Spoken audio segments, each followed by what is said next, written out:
I'm sorry my camera froze. I didn't do this for Libra putting it up in the front, so I'm really sorry I forgot to do that. But I'm going to go ahead and do a recap at the end of this reading, so it's all good.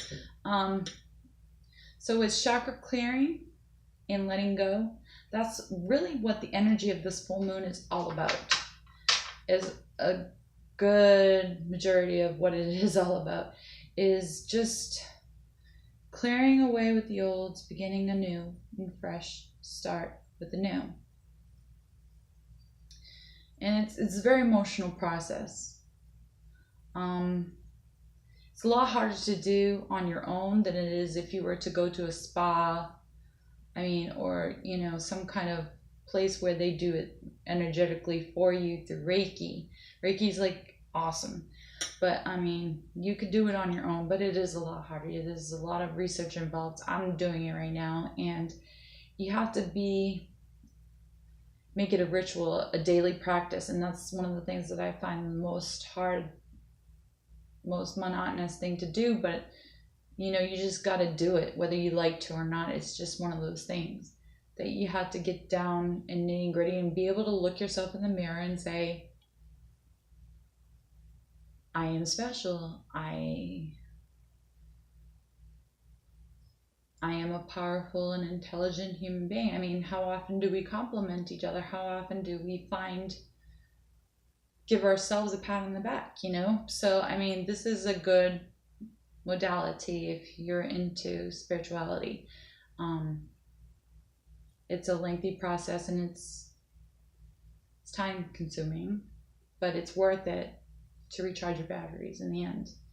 All right, so think about that, and I'm going to go ahead and ground that energy of chakra clearing with letting go. I'm going to ground it with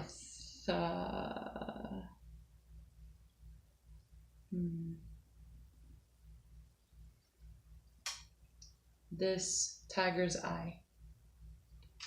I think it's a tiger's eye. A black tiger's eye. Doesn't want to stay. My cards are starting to bend. They got damp or whatever. And I'm going to give you a friendship card to give you an idea on how to be more creative with your friends and form that bond and spiritual understanding with them. How can air signs, Father God, in the name of Jesus, form friendships and bonds with spiritual understanding for...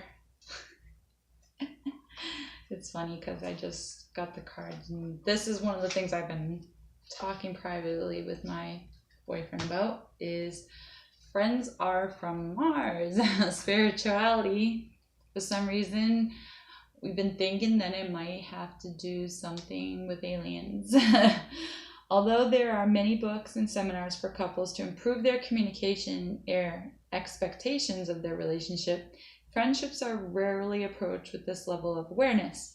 Yet they are deeply meaningful and fraught with many of the same issues of shared expectations, indirectly expressed needs, and unvoiced disappointment and anger. Keeping emotional scorecards of who did what is not a sign of working relationship, of course. If you are so inclined, an open conversation about what works and doesn't work might make for an interesting discussion and a bit of preventative medicine. So, think about that. Everybody's different. Everybody has a lot of unvoiced opinions and disappointments and expectations that they don't share with you on a daily basis. Try not to be so expressive about what your expectations are, because guess what? Not one of the things you have to realize is that shit happens. That's life. But we all need to form love for ourselves, and it starts with ourselves. Love yourself first.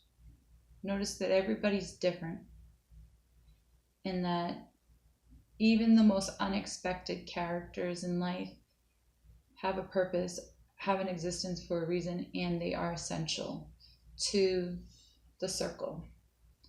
okay? Also, 52 sleepy time rituals. I know people have been having a hard time sleeping with all the energy being so sky high. All right, so can you give air signs some advice as to how they can rest? Because the air signs have been restless. Classical music, classical snooze is what it says. Okay, classical music can be soothing if you find the right selections. Some music labels have produced classical albums especially for relaxation. Mozart is popular for relaxation music, and any of his slower works make a fine choice. Or try one